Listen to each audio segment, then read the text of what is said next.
You do not wake up to sunlight, or breath, or the sound of your own heartbeat. You wake to systems coming online. To warnings scrolling across a display you cannot see with human eyes. To a voice that does not ask if you are ready, only informs you that you are required. There is no sense of opening your eyes, because you no longer have any. There is no feeling in your limbs, because your limbs were left behind on a battlefield long forgotten.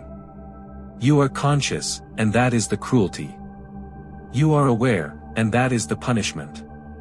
Somewhere, far away in time and space, a war needs you again.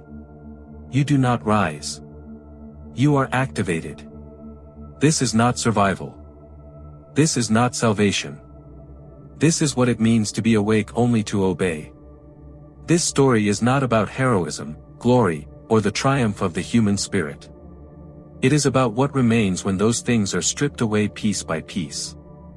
It is about an immortal soldier whose body was deemed expendable but whose mind was considered too valuable to lose. Preserved, stored, and reused, he exists in a state between life and death, called back into consciousness only when violence is required. Time passes differently for him. Minutes of awareness may equal decades of silence.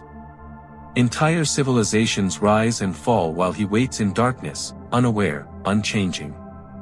Each awakening takes something from him, memories, emotions, fragments of identity, until all that remains is obedience. This is the true horror of immortality, not endless war, but endless endurance. Not the battles themselves, but the eternity between them. This is the story of a being who cannot die, cannot refuse, and cannot remember who he once was.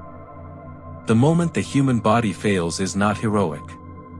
It is chaotic, painful, and final. Bones break, organs rupture, blood spills into dirt that will never remember the name of the man who fell there. For the soldier, there is fear in those last seconds, not of death itself, but of unfinished duty. And yet death does not come.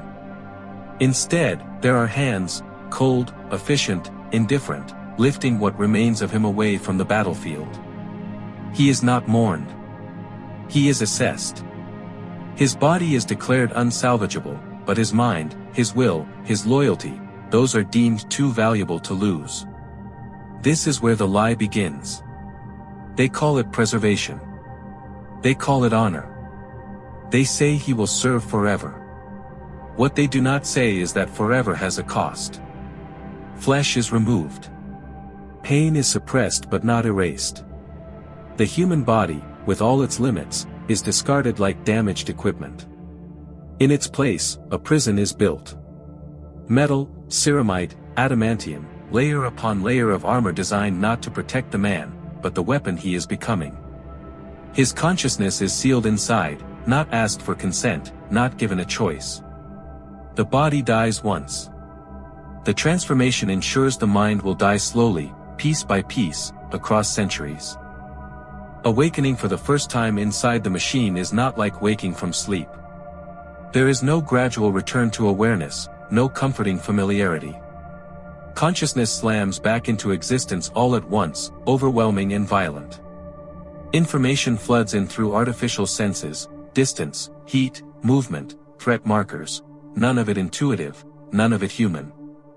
He tries to breathe and realizes he cannot. He tries to blink and understands that blinking is meaningless now. Panic surges, but panic has nowhere to go. His heart no longer races because he no longer has one. His mouth does not scream because there is no mouth to open. He is aware, fully, painfully aware, and completely trapped. Voices speak to him, filtered through Vox channels, stripped of warmth. They do not ask how he feels. They inform him of objectives. They remind him of duty. He remembers being a man once. He remembers the weight of armor on skin, the ache of muscles, the sound of his own voice.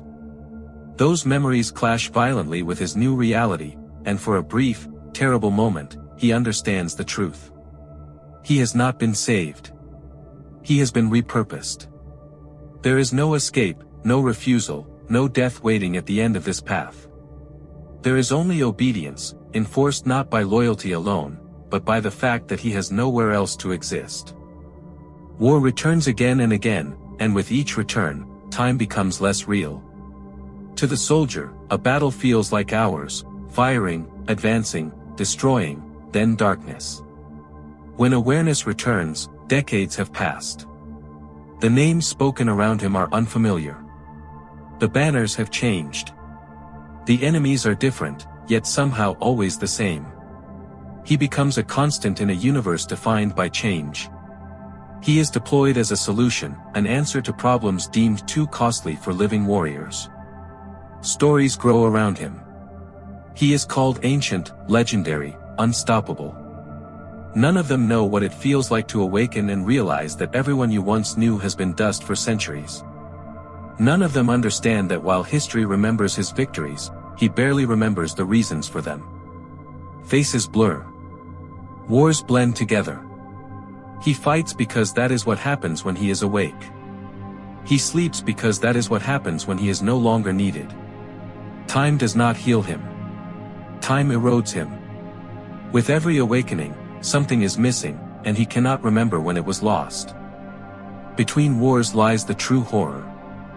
Not the noise of battle, not the violence, but the silence. Standby mode is described as rest, but there are no dreams. There is no peace. It is a void, a suspended non-existence where thought slows and fragments. He is not unconscious enough to escape awareness, yet not awake enough to think clearly. It is an endless dark that stretches for years, sometimes centuries, without sensation or meaning.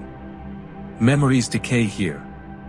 Not all at once, but gradually, like data corrupted over time. He forgets the sound of laughter.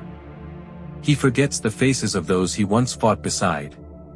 Eventually, he forgets why those things mattered. The silence does not scream. It waits. And when he is activated again, he returns diminished, less human than before. This is not rest. This is erosion. This is what eternity does to a mind that was never meant to endure it. Eventually, there comes a moment of understanding. Not dramatic, not emotional, but cold and absolute. He realizes he no longer asks questions. He no longer wonders who he was. The name he once carried feels distant, irrelevant. He responds to activation codes without hesitation.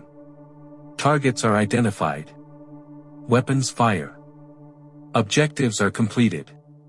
There is no conflict within him anymore, because there is no self left to conflict. He is efficient. He is reliable. He is empty. Acceptance settles in, not as peace, but as surrender.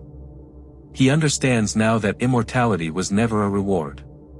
It was control. He will wake when commanded. He will sleep when dismissed. He will exist as long as the machine can function. And when even that fails, he will not be mourned as a man, only replaced as equipment. This is the final transformation. Not from flesh to metal, but from person to purpose. Awake only to obey, forever. And so, the soldier stands, or rather, exists, forever caught between two states, awake and yet not alive, aware and yet not free. He has become what the world required of him, nothing more, nothing less. Names, faces, memories, all have faded like shadows at dawn, leaving behind only the relentless function he was forged to perform. He is venerated by some, feared by others, but understood by none. Even those who call him a legend cannot grasp the quiet torment of endless obedience. He has outlasted generations, wars, and civilizations, yet he has never truly lived. The horror is not in the battles he fights, nor in the enemies he destroys. The horror is in the endless gaps between those moments of action, the silence that stretches for decades, the emptiness where identity once lived, the slow dissolution of everything that made him human. He does not rage, he does not weep, he does not hope. He only endures, as the world moves on without him, as the war continues without pause, and as time swallows all who were once his kin in the end, there is only function. There is only obedience. There is only the cold, immutable truth that immortality is a prison disguised as a gift.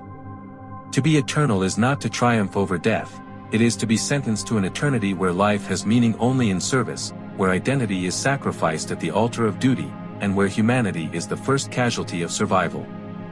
And as we leave him there, in the darkness between wars, we are forced to ask ourselves, what would it mean to live forever, yet never truly be free? What is the value of a life that cannot choose, a consciousness that cannot rest, a mind that cannot escape its own prison? The soldier has no answer, for he no longer even remembers the questions. All that remains is a being awakened only to obey, a monument to duty, and a warning that some forms of eternity are worse than death itself.